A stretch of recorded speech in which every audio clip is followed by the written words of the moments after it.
أعوذ بالله من الشيطان الرجيم. بسم الله الرحمن الرحيم.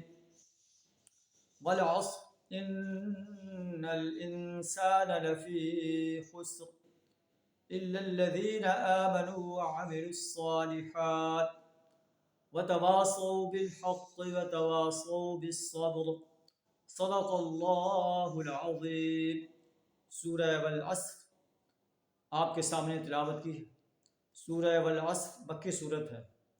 اسے والعصر اس لیے کہتے ہیں کہ اس میں والعصر کا لفظ آیا ہے کہ والعصر ان الانسان لفی خسر۔ یہ صورت انتہائی مختصر صورت ہے، لیکن اس میں بڑا جامع مضمون بیان فرما دیا گیا۔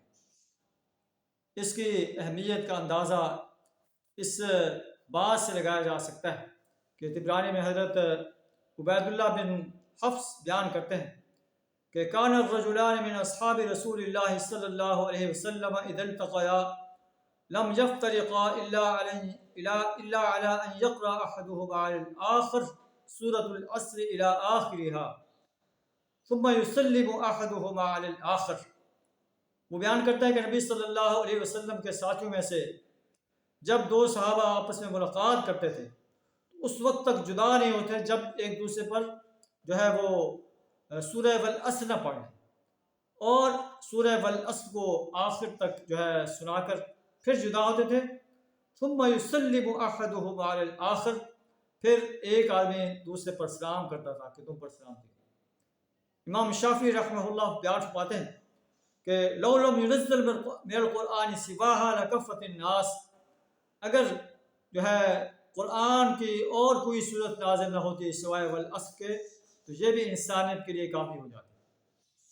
ایک مرتبہ آپ نے فرمایا لو تدبر الناس هذه السورة لوسعتهم، اگر لوگ اس صورت میں تدبر کریں، غور و فکر کریں تو یہ ان کے لیے کافی ہو جائے۔ اس میں اتنا بڑا مضمون بیان کر دیا گیا ہے، اسی پر انسان اگر عمل کر لے تو وہ دنیا و آخرت میں کامیابی سے ہمکنار ہو سکتا ہے۔ اس صورت کا ترجمہ کچھ اس طرح ہے، والعصر قسم ہے زمانے کی، ان الانسان لفی خسر، بے شک دنیا کے تمام انسان خسارہ میں ہیں۔ خسارہ سے صرف وہ لوگ بچ سکتے ہیں الا الذین آمنوا وعملوا الصالحات، جو ایمان لائے، عمل صالح کرتے رہے، وتواصوا بالحق، ایک دوسرے کو حق بات کی دعوت دیتے رہے، وتواصوا بالصبر، ایک دوسرے کو صبر کی تلقین کرتے رہے۔ امام راضی فرماتے ہیں رحمہ اللہ کہ میں نے والعصر کا مطلب جو ہے ایک بزرگ کے اسکاٹ سے سیکھا جو یہ صدا لگا رہا، ایک برف فروش سے سیکھا جو یہ صدا لگا رہا تھا کہ رحم کرو اس شخص کے حال پر جس کا سرمایہ کھلا جا رہا ہے۔ اگر برف فروش کی برف جو ہے فروخت نہیں ہوگی تو شام کو وہ خالی ہاتھ کھڑا ہوگا۔ اسی طرح انسان جو اس دنیا کے اندر اس لیے آیا ہے کہ اپنے آپ کو ایمان، عمل صالح، وتواصوا بالحق اور وتواصوا بالصبر کی صفات سے آراستہ کرے۔ اگر وہ ان صفات سے اپنے آپ کو آراستہ نہیں کرتا تو جب قیامت کا دن ہوگا، اللہ کی عدالت میں اکیلے کھڑا ہوگا تو وہ خالی ہاتھ کھڑا ہوگا۔